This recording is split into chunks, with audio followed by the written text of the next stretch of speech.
on purpose through mindset, branding, marketing, sales, systems, and team so they can make an amazing impact and income and positively affect their communities worldwide.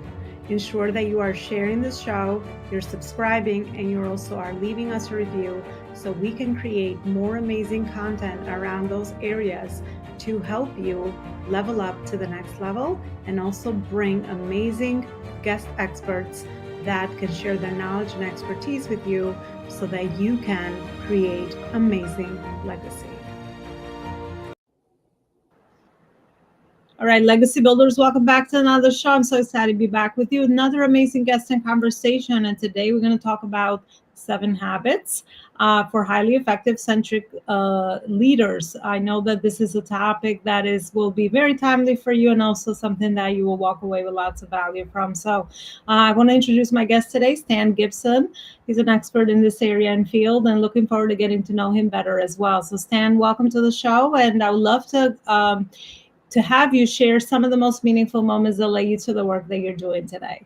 Elona, tell you what, I'm excited to be here. Always love the format that you're showing to your listeners, and as far as being here, in fact, actually, I just changed the name of my company from Oxygen Plus to StanGibsonSpeaks.com just 2 weeks ago, and part of that is because while I've been an executive in a couple of Fortune 500 companies, I've also, worked and started small companies as an entrepreneur.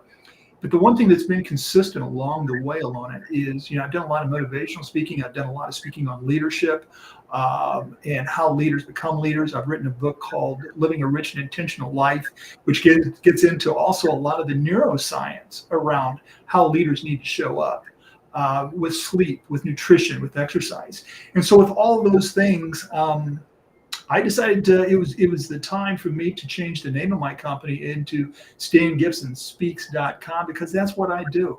I love to be on stage. I love to connect with audiences, and I love to hopefully share enough nuggets that people walk away with a really good aha at the end of the conversation, Elona. So that's kind of where I am. I got out of the corporate world about 3 years ago, and I have absolutely been having a blast as a coach, consultant, and as a speaker. I love that. We have so much in common together with our corporate experience in leadership, and also the fact that we both love speaking. I think it's always those 2 ways that we can share our message, or one message goes to one brain or another, whether it's the writing or the speaking piece.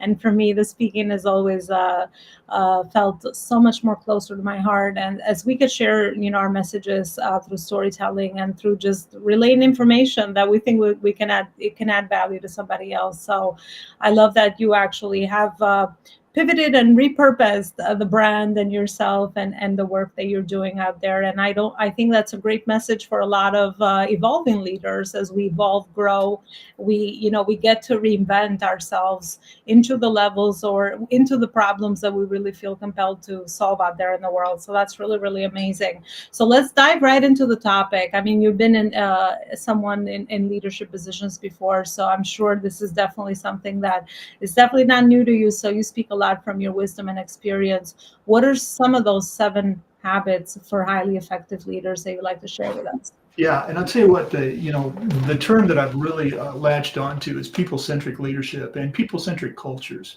Elona, I really believe that what's worked in the past isn't going to work going forward. Whether you're a small business owner, whether you're in a large corporation, I think times have changed, especially since the pandemic. And how we led, how we managed in the past just will not work. Different dynamics from Gen Zs, different dynamics from millennials, and that's the next generation of leaders, quite honestly. And so you've got to change. And so I came up with the 7 habits of highly effective people-centric leaders. A few of the things, and I have a few mantras that I really truly believe in. One is that, especially going forward, when leaders learn to coach, employees learn to lead. Mm-hmm. And I think that's really important, because I know a lot of the clients that I work with, they got where they are because they've got a really good IQ, especially in their craft and what they do. And a lot of leaders, when they get to VP, EVP, or presidential roles or things of that nature, the thing that's happening is they get there and they got there because they're really, really good at knowing the answers, but not as good at being able to coach. And when you learn how to coach and you learn how to ask questions and you learn how to listen, is when employees start to become leaders. That's when they start to engage and embrace. So, that's one of the key things. And then the other thing for me is, I've often had a saying that if you're not good at home, you're probably not doing real well at work. And if you're not doing well at work, you're not doing good at home. So I look at a very holistic approach when working with clients, even if it's individuals or if it's teams. And what I mean by that is a lot of it. In fact, I had a meeting with a client just yesterday, and we went all the way back to the basics and talked about sleep. She's not showing up as her best because she just doesn't have the energy. And so we started talking about 8 or 9 different neuroscience related type, I'll call them hacks. I don't like that word, but ways to go ahead and to set up the right routines. A lot of times your sleep habits are incorporated in the morning that prepare you the rest of the day to get a good night's sleep. So I get into a lot of working with clients with their personal energy, but also leaders to show up differently and to know how that they can lead a people-centric culture. Yeah, I love your take on the people-centric piece because yes, I absolutely agree, which is why I talk a lot about purpose, and I hope corporations align their purpose because the what we're looking for has changed. We have evolved, we have grown, and obviously the next generations are looking for to be part of a mission, a bigger purpose, to be part of something that they're meaningfully working towards and actually is contributing beyond themselves. So yeah, the way that we have maybe done leadership in the past is absolutely not going to be so effective in today's world. So I love that you have that focus and approach, and you probably have seen how important this is firsthand with Oh, you absolutely. applying this with your teams and also the people that you've been blessed to impact over the experience and over the years, as you mentioned before.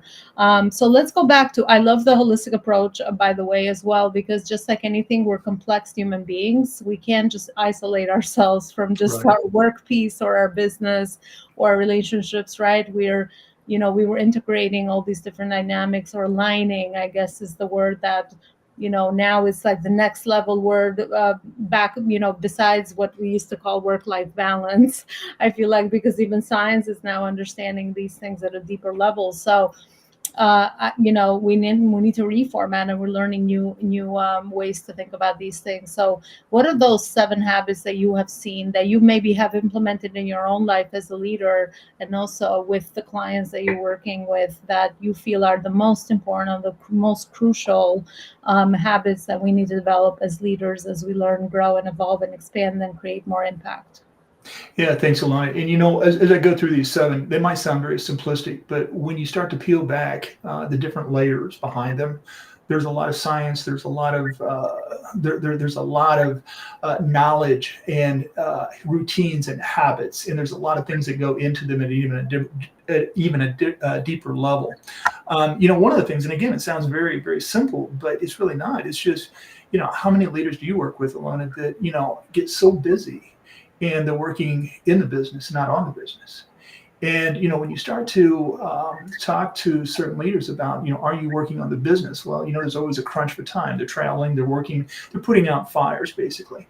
And I really believe that in fact, my second one, really working on the business, is planning with intention and owning your calendar. Now, if you're in a larger company, typically you've got an executive assistant and they're kind of owning your calendar for you, which is always nice. A lot of small and mid-sized companies don't have that. The people at the top don't have that luxury. I know that I've had it, I've been with it, and I've been without it, and I prefer to have an executive assistant. But given the size of my company right now, you have to learn how to own your calendar. And a lot of that for a lot of the leaders that I work with comes into, tomorrow starts tonight. Next month starts this month. Next quarter starts this quarter. You've got to have some intentional planning. You've got to have some routines. For me, it's Saturday morning for an hour, hour and a half after the week's kind of blown by, to have coffee and not be in a hurried rush state, and to actually sit and look at, the week behind me, look at the week ahead of me, look at the month ahead of me.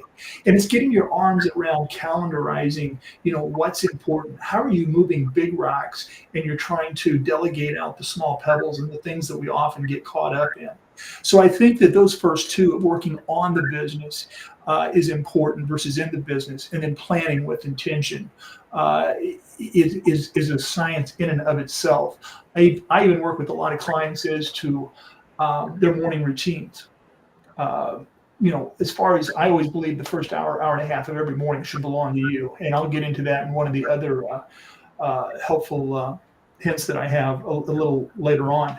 But knowing how to calendarize your day from your morning to the first 2 to 3 hours of the day. When do you have the most energy? When are you in green? When are you in yellow? When are you in red? How do you position those hardest topics and tasks when you're in green? And only you know when you're in green. For me, it happens to be I am a morning person, and I do work out in the morning. And so I've got a lot wiring and firing up until around 11 o'clock. So I'm going to be working on a lot of those things. But working with individualized executives as to how do you get 8 hours, 10 hours, 12 hours worth of work done in 8 hours is very essential. So those are the first two. The third that I have is really just spending time with employees. You'd be surprised. Again, the more busier we get, the less engaged we get. I've always had a very strong standing mantra and cadence of the people that report to me. I'm going to spend, it's in my calendar, every 2 weeks, we're going to spend some deep time. And it may only be 45 minutes to an hour, but that first 10 to 15 minutes, we're talking about personal things. We're talking about, how things are going at home, how they're going at work. We're relating, we're connecting. I'm making sure that they know that I care about them. And then we get into, some of the other elements of coaching, for the next 30 to 40 minutes. But it isn't just the people, Elona, that report to me. In my past, I would have people that, we call it a skip level or a 2 down or something, but people that were 2 or 3 levels removed from me.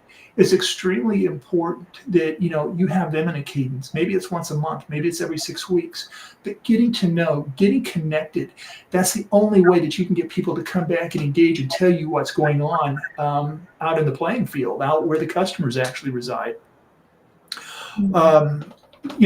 The other one, and we've talked about it a little bit, again, leaders, when leaders become coaches, employees learn to lead. That's the fourth one. And to me, I really believe in that, Elona, because helping leaders learn how to ask questions, how to embrace silence, how to listen and reframe, how to not jump in and answer the question, but how to develop the person across the table from you. And sometimes it's not only the people that you're leading, but it's the person that's leading you. I had a conversation yesterday with a client, and it was about taking some of these concepts to the leader because they were having a hard time communicating and getting a lot of things completed and done and making it actionable. But once she started to employ some of the coaching techniques, I got a text within 10 minutes. This stuff works. It's fantastic. I mean, we came up with not only what were the consequences of not moving on, what were the timetables, who was going to do what. So I think there is a real element of learning to coach the higher you go as a leader. The fifth thing, Elona, is I strongly believe, and this will go back to the first hour, 2 hours of the day, I believe that leaders need to be a little selfish in order to be very selfless. In order to be a servant leader, you got to take care of you. And I believe that there are strong routines. I had a client, that she came to me for leadership help, but we really had to go back to even starting off with how she starts her morning. And she's an executive. She travels a lot. She's got a lot of responsibilities. But we had to come up with, the fact that, first thing when she wakes up, she gets on email, starts working on emails, turns on the TV, and there's people, bad things happening on the news that start to pollute the mind. From there, it's a quick shower. After emails have been done, you go down, you throw in a couple donuts, and you get the kids ready. Anyway, it's a vicious cycle. And by 10 o'clock, there's a huge crash. And I believe, and like I said, I wrote a book called Living a Rich and Intentional Life, and I talked about the value of good routines in the morning, all the way from making your bed when you get up to water with lemon and what's the science around that, to what I call mind, body, soul, working on your mind, body, and soul, for the first hour and a half. Once you've done that and you've taken care of you, then you've got the rest of the day where you can take care of family. You can take care of those at work. You can take care of those obligations that you have in the community, but you've got to show up with a lot of energy, and you've got to take care of you. So that's the fifth one. The sixth one is to listen and to be decisive. I think, a lot of leaders, they're so busy that they don't know what to decide on. And we want to make sure that those listening skills, there's a time to listen and there's a time to act. And really that 70 to 80%, I see so many leaders want all the facts before they'll make a decision. Or they just jump into the boat and start making decisions. There's a time to listen. There's a time to do that coaching. There's a time to understand the elements that are out there. And then there's a time to go ahead and act. I know that, I do a lot of self-awareness with my clients and with the teams. We go into some deep self-awareness, and we find out which leaders and what are their traits that make them either show up at their best or they've got kryptonite. And once we start to know that self-awareness, then we can start to help them say, you know what, listening isn't one of my key strengths. How do we make it a key strength? How do you show up differently? So listening and being decisive is number 6. And the 7th one and the final one is just owning your mistakes. Too many of us are not authentic in life. When we make a mistake, we're all human beings. You said it yourself, Elona. That's what makes life, so unique in that, when we make mistakes, we pivot and we encourage others to do the same thing. The old failing forward thing, it really is a real thing. We can't have people on pins and needles wondering if they're making the right decision. We've got to empower people. And I really believe that the more they empower, the more they'll engage, the more they'll embrace, and the better you have at not having a high turnover. So those are the 7 habits for highly effective people. And then when I get into leadership, those are a whole nother set of people-centric, from protecting your own brand to having your own board of directors to being authentic and how to also be an essentialist and simplify your routines out of the day. So I just fed you a lot, and I apologize, but those are all the different concepts that I've really embraced through 35 plus years of being in the business world and what I have seen to work and not work. Yeah, no, absolutely. I value wisdom of, and especially when we actually put together books, it's like you always get someone's, like you said, 30 plus year experience, right? 3 decades. And it always comes down to those bricks, right? Those foundational bricks that we talked about and you talked about with the habits. And it seems like small things. It seems like sometimes it's like common sense, but common sense is not enough, because are we actually implementing these, and are we being intentional with how we want to align our personal life and our business? I love that you said the coaching piece. When you learn how to be a good coach as a leader, then you said that your team will also become leaders. Is that what you Yes, said? I like. absolutely. I never heard of it Absolutely. that way, but I think that's really, really powerful as well. And then the conscious piece, I love that, because the first chapter of my latest book that I launched, Visionary Purpose-Driven Leadership, is all about conscious leadership. Because the more we, raise our consciousness as leaders, the more we start to see a lot of different dots that we get to connect for ourselves, our teams, our clients, our business, our mission, our vision, all of those bigger things that we want to achieve. So, I think it's really, really powerful, and that work is transformational for sure. Well, Stan, we've actually reached the end of our show. I think the work that you're doing out there is absolutely amazing. I usually ask my guests at this point to fill in the blanks. I have 3 fill in the blanks for you. So whatever comes up first for you, please just answer from your heart, as I always say. So the first one is, the best advice in leadership I've received is? Enjoy the journey. We have so much stress in our life, and we think, now is the most important time in our life. But when you get to, I think, the phase of life the season of life that I'm in, you look back and you see just how much fun and how, just enjoy the journey. I think personally and professionally, make it a fun ride.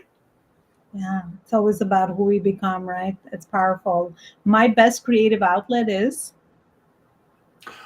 Oh, there's so much packed into that. But I tell you what, I love to take care of myself, and so it's this morning I was in a restorative yoga session. Yesterday I was in a boot camp. So I do anything and everything to take care of me, and then of course my faith is very strong. So I start off the first hour of every morning doing a lot of journaling and a lot of scripture reading, and making sure that I'm starting the day again, mind, body, and soul. Mhm. And the last one is I know my legacy is. Transformation and growth. I mean, it's just become so crystallized to me in the last 2 years. Not just my my transformation and growth, but the people that I encounter. And you know what? Never keep score. Just go through life, making everybody better, and good things will happen. Ooh, powerful. That's a life lesson right there, taught by real life experience. Well, thank you so much, Stan. Where is it that everyone can continue the conversation with you and find out all the amazing resources that you have built through your work?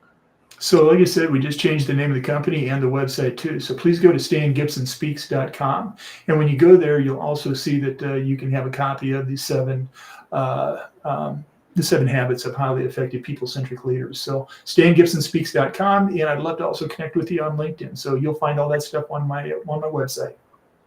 Absolutely. Well, thank you again for all this amazing work you're doing out there in the world. It's really inspirational, and it's empowering one another. I also believe in the power of collaboration and creating this energy. And again, wise people have said it that the more people you help, the more you've also helped yourself. So I think it's really powerful to understand that. And thank you again for all the amazing wisdom you have shared with us. And definitely go follow Dan and connect with him on LinkedIn and his website. And thank you also always for listening and sharing this show and subscribing and reviewing it.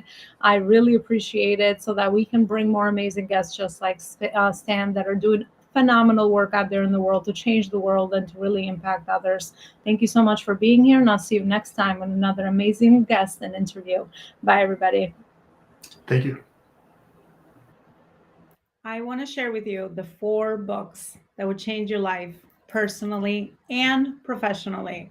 So, the first book is Connecting the Dots Backwards, one of the books I've written that will help you connect the dots between your past, your present, and your future life vision. You will find topics in there around marketing, sales, spirituality, relationships, all the areas that you need to be fulfilled as a human being. The second book that I've written, which is a journal, accompanies the Connecting with the Dots book. And this journal will help you apply the information that you learn in the book into a journal. It has self-guided questions that you can go through and into to get the clarity that you need to discover your values, your vision, and your mission. This is a journal attaching the book as well. And then Purpose Driven Entrepreneurship is my latest book, where I have included my legacy framework in building legacy businesses, everything from mindset, branding, marketing, sales, systems, and team. And I have connected all the dots between all those areas so that you have the fundamentals that you need to build a truly legacy empire. And then my latest creation is the Focus on Purpose Planner for increased productivity and efficiency, where I have included a framework around your productivity where you can plan ahead, work on purpose, and leave amazing impact on the planet with your work. You can find any of my books on the website below, elonaloparicoaching.com books. And definitely grab your copy. Let me know, leave me a review on Amazon, and let me know how this book has impacted you and changed your life.